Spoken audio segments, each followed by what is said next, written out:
بسم اللہ الرحمن الرحیم۔ آپ صلی اللہ علیہ وسلم نے صحابہ کرام سے پوچھا، اتدرون ما الغیبہ، جانتے بھی ہو غیبت کیا ہے؟ عرض کی، اللہ ورسولہ اعلم، اللہ اور اس کا رسول ہی بہتر جانتے ہیں۔ آپ نے فرمایا، ذکرک اخاک بما یکرہ، غیبت یہ ہے کہ کسی شخص کے ایسے عیب کو پیٹھ پیچھے ذکر کیا جائے جس کے ذکر کو وہ پسند نہ کرتا ہو۔ صحابی نے پوچھا، یا رسول اللہ، اگر وہ عیب، وہ برائی واقعتاً اس آدمی میں پائی جائے تب بھی اس کا تذکرہ کرنا غیبت ہے؟ آپ صلی اللہ علیہ وسلم نے فرمایا، ہاں، اگر وہ برائی اس میں پائی جائے تب تو اس کا تذکرہ غیبت ہے، اور اگر وہ برائی اس میں نہ پائی جائے تب تو یہ بہتان ہے۔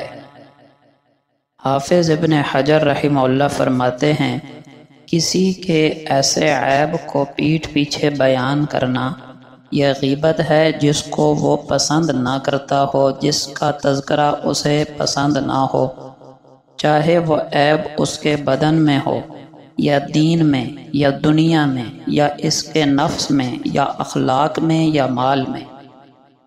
دین کے بارے میں غیبت کی مثال جیسے یہ کہنا کہ وہ بدکار ہے، فاسق ہے، چور ہے، خائن ہے، وغیرہ وغیرہ۔ کسی کی عادت کے بارے میں غیبت کی مثال جیسے یہ کہنا کہ وہ بے ادب ہے، بولتا بہت ہے، کھاتا زیادہ ہے، بے وقت سوتا ہے، وغیرہ۔ کسی کے جسم سے متعلق غیبت کی مثال جیسے یہ کہنا کہ وہ اندھا ہے، لنگڑا ہے، بہرا ہے، لمبا ہے، ٹھگنا ہے، کالا ہے، وغیرہ۔ کسی کے اخلاق کے بارے میں غیبت کی مثال جیسے یہ کہنا کہ وہ بد اخلاق ہے، متکبر ہے، جلد باز ہے، کمزور دل ہے، جذباتی ہے، وغیرہ۔ کسی کے لباس کے بارے میں غیبت جیسے یہ کہنا کہ اس کی آستین لمبی ہے، اس کا دامن لمبا ہے، قمیض میلا ہے، وغیرہ۔ ان چند مثالوں سے آپ اندازہ لگا سکتے ہیں کہ بقیہ صورتوں سے متعلق غیبت کیا ہوگی، کیسے ہوگی۔ غیبت کے گناہ کا علاج اس وقت تک ممکن نہیں جب تک کہ غیبت کے بارے میں قرآن و سنت میں جو وعیدیں، جو عذاب، جو نقصانات وارد ہوئے ہیں ان کا علم حاصل نہ ہو جائے اور ان کا استحضار اور دھیان نہ ہو۔ مثال کے طور پر سورہ حجرات ہے، اے ایمان والو، لا یغتب بعضکم بعضا، تم میں سے کوئی بھی ایک دوسرے کی غیبت نہ کرے۔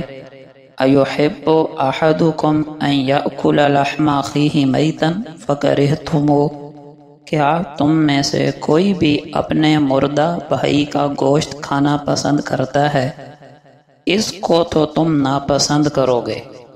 اسی طرح حدیث پاک میں ہے، ابو سعید خدری رضی اللہ عنہ راوی ہیں کہ نبی اکرم صلی اللہ علیہ وسلم نے فرمایا، غیبت سے بچو کیونکہ الغیبت اشد من الزنا، غیبت زناکاری سے بھی زیادہ بڑا گناہ ہے۔ وجہ کیا ہے؟